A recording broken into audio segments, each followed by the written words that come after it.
Good afternoon, everybody, and welcome to the Indy's Trusted Servant Show on INSPIREsmall.biz.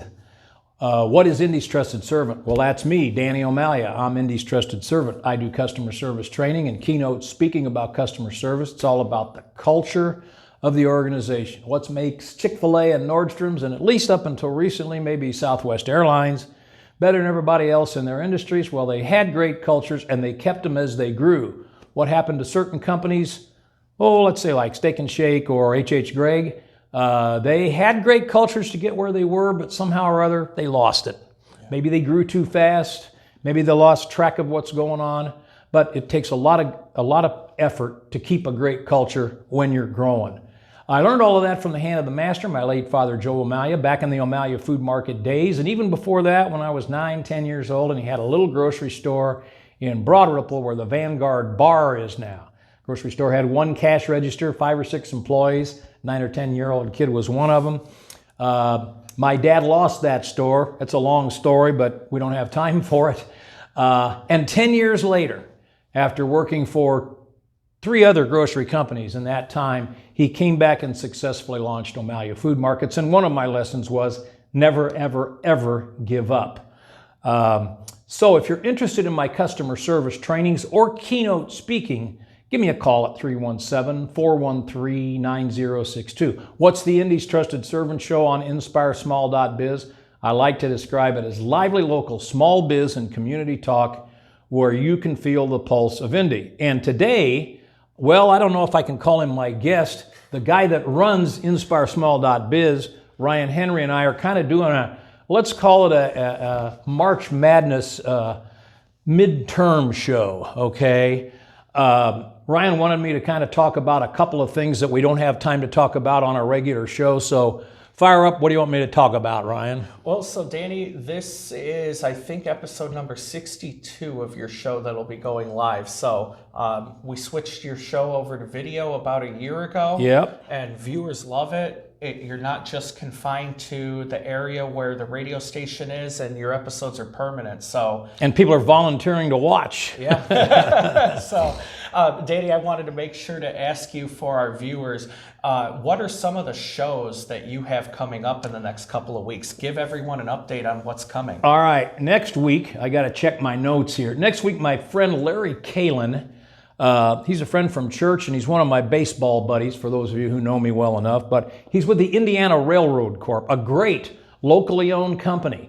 And he's going to talk about the Indiana Railroad Corp and the railroad business, and maybe a little bit about East Palestine, and so on and so forth. So don't miss that. The week after that, I have got one of the most interesting people in Indianapolis, Abdul Hakim Shabazz.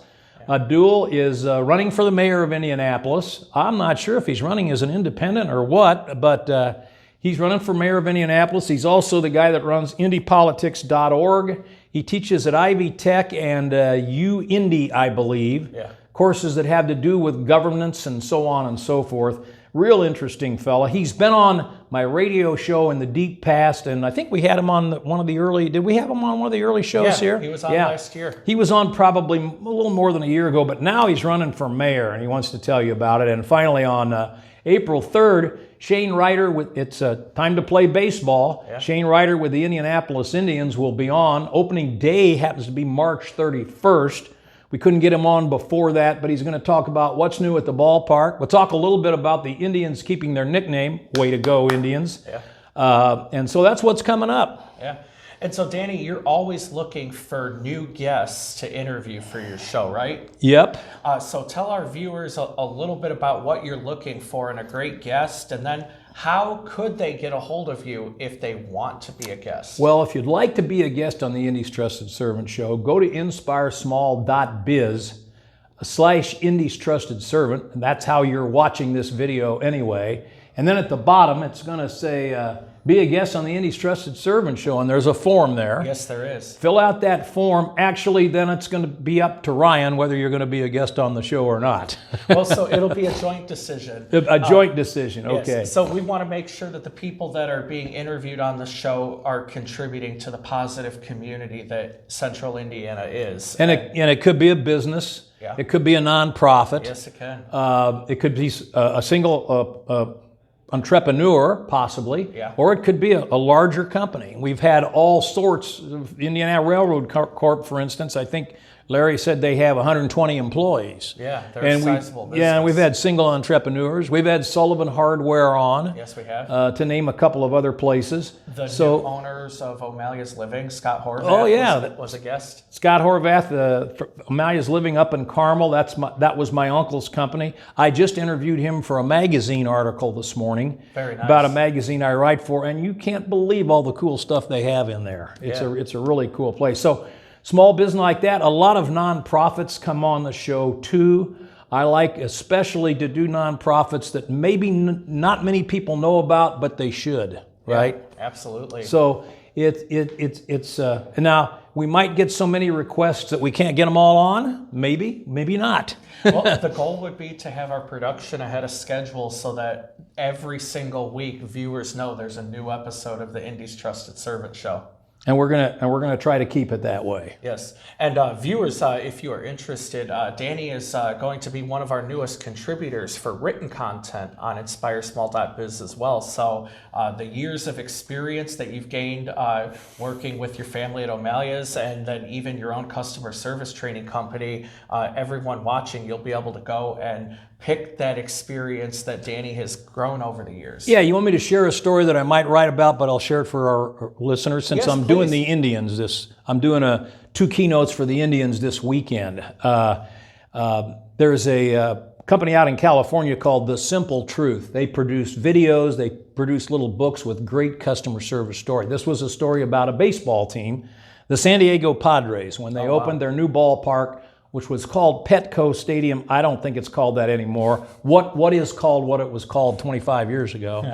They got a consultant, brought him in to talk to all the game day employees, which is what I do with the Indians.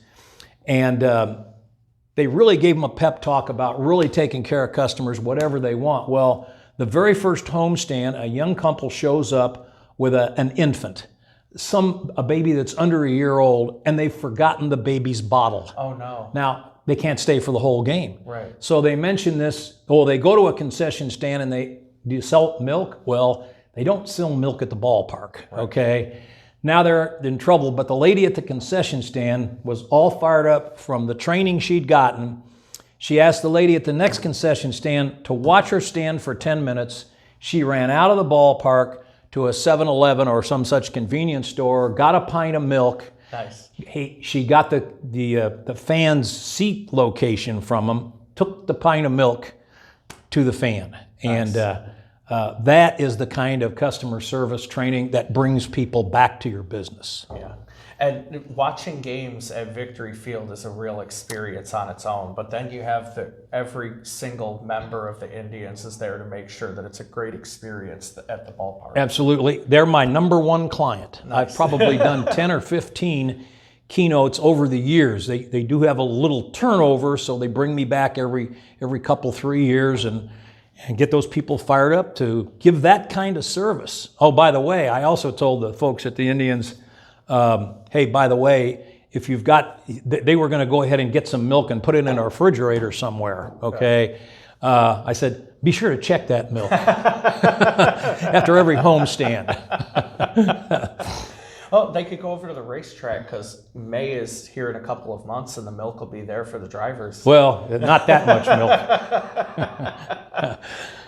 So Danny, share a little bit with our viewers about some of your goals here for 2023. The Indy's Trusted Servant Show is doing great here on... We're having a great time with it too. Yes. And I think we're helping the community. Yes. And I think we're helping the businesses and the not-for-profits that have been on.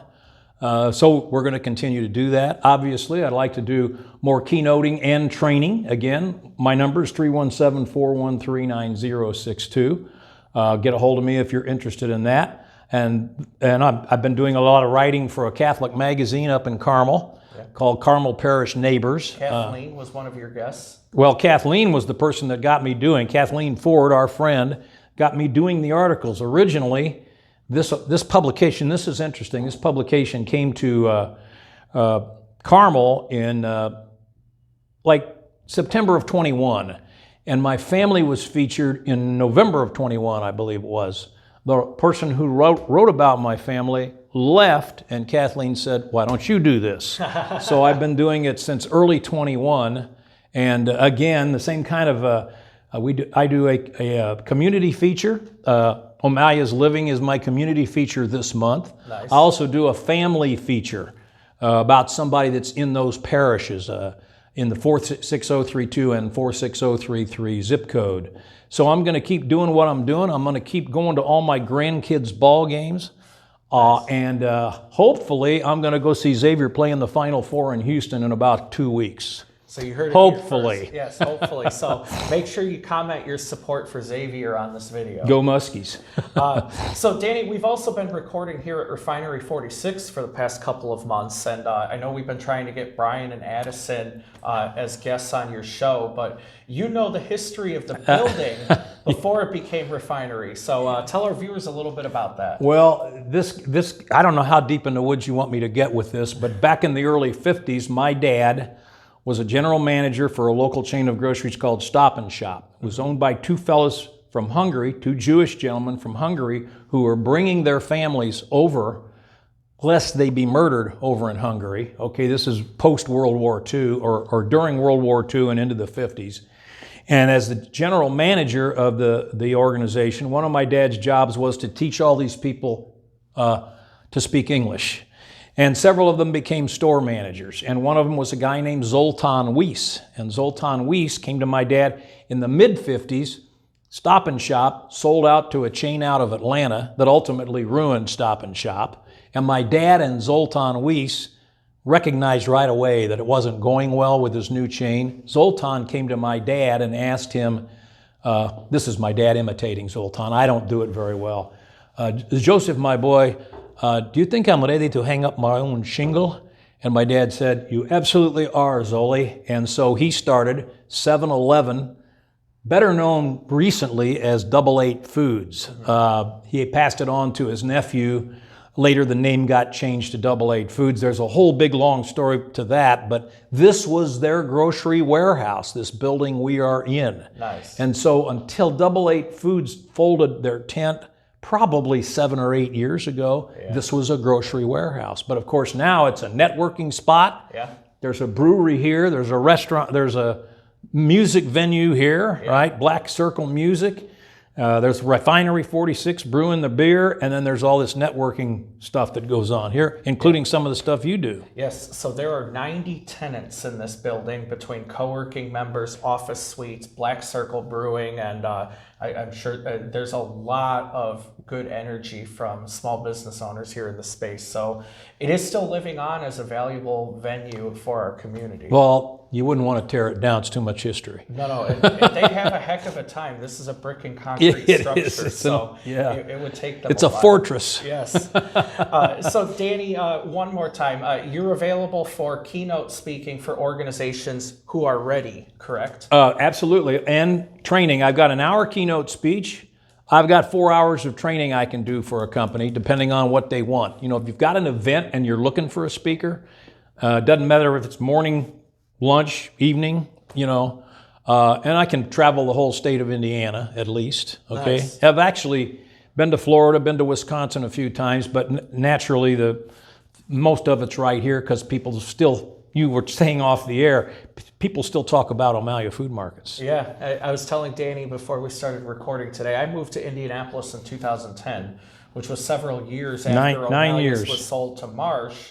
And to this day, I hear from people talking about how much they miss shopping at O'Malley's and that Marsh wasn't a bad place to shop, but O'Malley's was that much better. And even O'Malley's and Marsh was miles ahead of what our current options are in town. There's just not a lot of good choice in grocery. And when you do find a store, you're just not going to get that good customer service that O'Malley's was known for. One of the article I gave you, the magazine to look at, okay, and I was writing about the Lazara family up in Carmel, which started the Rich Charles, and now they've got all these restaurants on the Monon Trail, and one of the brothers has Joe the Butcher. And Joe the Butcher, when O'Malley's name was off the stores, he said, I want to open a place that gives O'Malley's quality meats and O'Malley's quality service. And Joe the Butcher has done very well, Joe Lazara. They're on Main Street in Carmel. So that's pretty cool. I like that. And it's amazing to hear how many people worked for O'Malley's as a teenager. So they bagged groceries, they worked in the deli, they had some part within O'Malley's that to this day they remember, even 20 plus years after they graduated. So, one of the great things, and we are not the only small biz that was able to do this, but we had people that were meat managers, store managers, assistant managers, office cashiers, who sent 4 kids to college by staying with us and growing with us. Nice. And then that's what culture's all about. Yeah. I'm a big nut about culture. Yeah. And so everyone watching this video, make sure you tune in to the Indy's Trusted Servant show every Monday at 3 o'clock. INSPIREsmall.biz/Indy's Trusted Servant. Yes, and then the episode is there permanently. So if 3 o'clock next Monday doesn't work for you, but you really, really, really want to hear what's going on with the Indiana Railroad, then you can come back anytime and watch the episode. And please, if you are interested in being a guest, make sure you go to INSPIREsmall.biz/Indy's Trusted Servant. Scroll down to the bottom of the page and tell us about yourself if you'd like to be a guest on a future show. So Danny's always looking for new people to interview. There you go. Enjoy the NCAA tournament, March Madness. It's my favorite time of the year, next to the Indy 500. Yeah, go X. Go X, baby.